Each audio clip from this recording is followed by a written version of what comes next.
What was the purpose of the Order of the Sigillites? Have you ever wondered? What did they preserve? Where and when were they first established? And what items and real-world history did they take part in? Friends, let's find out, and welcome to another 40k video. We draw on the short story The Sigillite by Chris Raitt. Khalid Hassan tries to achieve an item in Gyptus, and recalls this whilst waiting for Malcador in the palace to answer for his failure. He's joined by Malcador. They travel together, and they reach a large cavern where Hassan sees agents working for the Sigillite, and eventually Malcador says, "Before unity, before strife," said Malcador, moving between the cases like an old, hunched ghost. "We built these walls. We built them to last." Only later did other men raise their spires around and above them, burying our secrets beneath their own. His voice was proud and wistful. "This is the last repository of the Sigillites. We are watched by unsleeping guardians and ringed with ancient wards against ruin. Here are kept the most dangerous and powerful creations of our species. You should feel privileged, Khalid. Not many men have seen these things." As the Sigillite walked, he gestured to some of the cases. Their glass surfaces lit up, exposing the objects held within. Hassan caught glimpses of them as they passed. So, looking at what we've learned so far, the Order of the Sigillites was established on Terra, and note before Unity, under the Big E, and before the Age of Strife. So under Malcador this group might go back as far as the Age of Technology.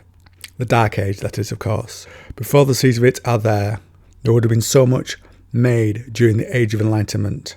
And as things slid into the Age of Strife, they might have tried to step in to recover what little they could. I can't imagine that techno-barbarians ruled Terra during that period had much use for the many items Malcador would want protected from their rule, unless it was a weapon. Also note there is some protection of the warp here, in case it invades and destroys what Malcador is trying to protect. That might be just a thing for now, or perhaps Malcador knew about the warp. We know the Emperor did from a young age, and might have shared this with Malcador when they met. It also makes sense to me that with so much precious to protect, there could be a number of caches like this in the early days of the Order, cast all around Terra. And perhaps the need for the Order of the Sigillites died as the Master of Mankind began to establish order. We know Malcador and the Emperor are close. He's the only perpetual to continue working with the Master of Mankind. And I don't think the Big E would be that close to someone without a shared purpose. The Emperor leads the war and works for the future of mankind, whilst Malcador, amongst many other things, preserves the history. I like the pairing of those ideals. The Emperor wants a future to match his vision of technology and enlightenment, and Malcador can provide some support to that. Now we continue with the tale. "It still makes me proud on occasion," the Sigillite went on. "The palace is his, of course. It always has been, but it was built atop a much older structure, the cradle of my order. These are the last foundations of the original fortress, preserved in the depths, a relic of another age. I remember it now, how it was, as so few now do. Only those who linger, who endure as the ages cycle by, but we are a scattered fraternity." So there might still be others abroad working for him, either doing their own thing or tied him as agents, especially in light of another Dark Age possibly coming up due to the actions of the traitor son Horus Lupercal. Hassan saw a long curved sword engraved with flowing scripts. He saw books, their metal covers thick with the patina of ages, locked, closed and bound with chains. He saw suits of armour hung from iron frames. Some were of impossibly old design, plates of polished steel, interleaved with linked mesh chain. This feels like something knights in Europe might have worn. Others looked more modern, like the bulky half-dismantled power armour of the Legiones Astartes. The Sigillite paused before one in particular. "The very first," he said thoughtfully. "Such a simple principle compared to those that came later, but so very effective." Hassan let his eyes wander across the other cases. "These are weapons," he said, "tools of war. Some of them," Malcador admitted. He started walking, heading towards the far end of the chamber. A species is defined by many things.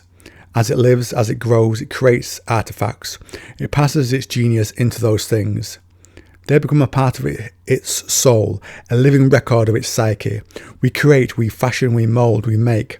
That is the essence of us, what sets us apart from the beasts who cannot and the gods who do not deign to.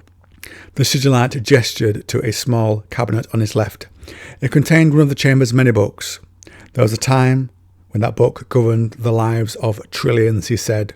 None read it now, but its power still remains locked deep in our unawakening minds. I have studied it many times. Were it not so dangerous, I would recommend you do the same. He smiled in the dark. All is vanity, saith the preacher. So that line reveals it's a copy of the Bible Malcador is referring to. He makes a comment that the book once governed the lives of trillions.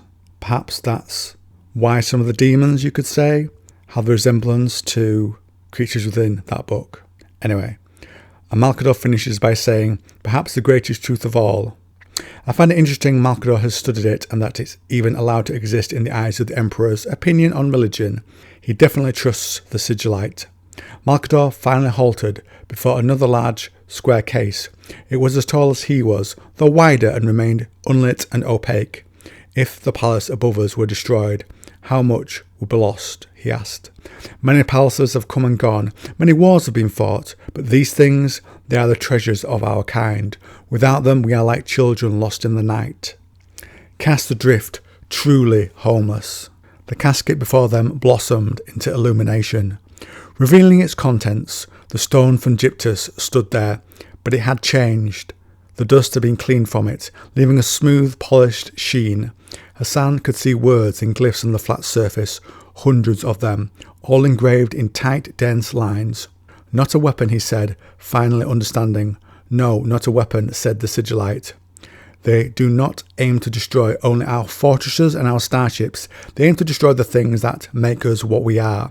They seek our every accomplishment and marker of success, and throw them down, erasing the past, plunging us into forgetfulness. He gazed at the stone. I am the custodian of such things. Dawn is more than capable of marshalling our physical defences. My task is the preservation of our species. Soul. Hassan drew closer to the glass. He could make out pictographic shapes near the top of the stone face, some of them similar to the ones he'd seen over the empty lintel. What does it say? He asked. The Sigillite smiled. It is the record of an ancient conquest. Some ironies have been waiting for us for millennia. Malcador ran his fingertip over a line of text, reading out loud. The manifest God protects all those who are subject to his kingship, he being a god, the son of a god and a goddess, like Horus, son of Isis and Osiris, who protects his father. Like Horus, who protects his father. Appropriate, no? Hassan couldn't raise a smile. Then this was what you intended. The Sigillite nodded. You did what was asked of you. This thing is what the ancients called the Rosetta Stone. I wished to have it. The enemy wished to have it. Your actions gave us one small victory to set against a tide of defeat. Worth having, I think, despite the cost. For those who don't know, the stone in brief was from the British Museum website, an official message from the king around the time of Ptolemy V. And the important element, the message is written in 3 languages. One for priests, called hieroglyphs, Demotic, the language of the Egyptian people, and the ancient Greek, which we are told is the language of administration. The rulers of Egypt at this time were the Greco-Macedonians after Alexander the Great's conquest. This allowed after study to tell us, when it was discovered, nobody knew how to read ancient Egyptian hieroglyphs. Because inscriptions say the same thing in 3 different scripts, and scholars could still read ancient Greek, the Rosetta Stone became a valuable key to deciphering the hieroglyphs.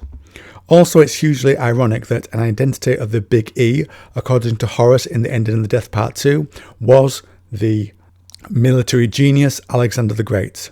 At some point, the Big E became someone else, someone after Alexander, and that persona died. And Ptolemy, who fought with Alexander the Great, going back to the times of Macedonia, he was one of his companions, survived the wars of Alexander. And he founded the dynasty that, to my knowledge, ruled from Alexandria for a long time, and would later go on to create the Rosetta Stone. Hassan narrowed his eyes. What did they want, he asked. It is a symbol.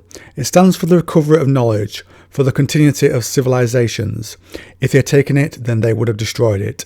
A trivial loss, you might think, set against the deaths of billions to come, but I would have felt it. Malkador's eyes never left the stone. They shone wetly in the dark, as if some great emotion pressed against his soul. When this is over, should we be victorious? We will have need of these things. We shall remember the tools of enlightenment, so we will never forget how close we skirted the barbarity of despotism. I will see to it. That shall be my task, as it has ever been my task, to keep us from forgetting. He turned to Hassan. What would we gain, asked the Sigillite, should we win the war and yet lose sight of what we fought for? Enlightenment, Khalid. Progress. Ascension into something better. This is what we are struggling to preserve. Hassan turns his head away, looking back over the collections of objects. You still have not told me what I am doing here, he said. No, not yet, said the Sigillite, moving back towards the chamber entrance. Come, I have one more thing to show you. As they walked, the subterranean rumblings Hassan had heard earlier grew in frequency. It felt as if the entire floor were trembling, taut and fragile like a drum skin. And to steal a line from Lord of the Rings, drums, drums in the deep. Hassan sees a door. It's sealed. We are told that the Emperor is making sure the seal to the failed Webway project remains closed. Malkador says he blames Magnus for this, and he should have known better. For now, I too remain on this side, said the Sigillite, undertaking all that we must be undertaken to preserve our species. But the time will come when I must put these things away and make a choice. When that time comes, others will take on my work. So tell me, Hassan, why I've brought you here. The Sigillite looked at him. His gaze was almost painful in its intensity. I collect individuals as well as stones, he said. I collect souls of integrity, capable of rebuilding what will surely be lost. Some are warriors, some masters of psychic potential, some merely mortals. Two of those lines could refer to him setting up the Inquisition and the Grey Knights. So they will all be needed. They are to be my chosen, the kernel of greater things to come. I require disciples of the repository, acolytes to guard the treasure when I cannot. I need souls to guard the flames of enlightenment and fight the onset of ignorance. The eternal chain must not be broken, even if I am. The Sigillite stopped. Will you join me, Khalid? He agrees, and in this way, when Malkador later takes up the Emperor's mantle of the Golden Throne, Khalid and others can continue the Order of the Sigillites by preserving knowledge for the future to keep that light of hope going. Though even 10,000 years from this time, it is still yet to arrive. And now just a little bonus section here. We'll be drawing on a different book, that of The Last Council by L.J. Goulding, which I'm also working on a dedicated video for. There, the Great Khan warns the Sigillite that Horus has learned who his identity is. The Khan says, He told me that you are Brahm al-Kadur, last of the Sigillites, the cursed wanderer, the perpetual, the atrocities that you and your secret order heaped upon mankind during Old Night. These are some legends that even you could not erase, some texts that the last and greatest technomage of terror could not burn. Have no doubt my brother will seek to unmask you before the end. Now this could be wrong. Though Malkador does not deny it, but says, do not deny everything said about you, adds a little uncertainty. Could acts of atrocity fit into the man we discussed earlier? Perhaps he did wrongs then, tried to fix things by joining or starting the Order. After all, he's the last Sigillite, not the first. Perhaps others started it before the Age of Strife and then he got involved in it. Or perhaps he did commit these deeds, but in order to gain access and rescue certain items from the hands of others. I would love a short story telling us more of this order, going back into the history, the early days of the Sigillite. But of course, done in that classic Black Library, unreliable narrator way, so that we can never be sure what we told there is the truth. But it will be fun. On that note, on that wish, friends, I'll wrap up today's video. I hope you enjoyed it. Comment down below. Let me know if there's any other cool sources of lore for the Sigillites. They're definitely a subject I enjoy doing videos on. And I hope you enjoyed yourself today listening to this vid. I'm now going to head off and chill out.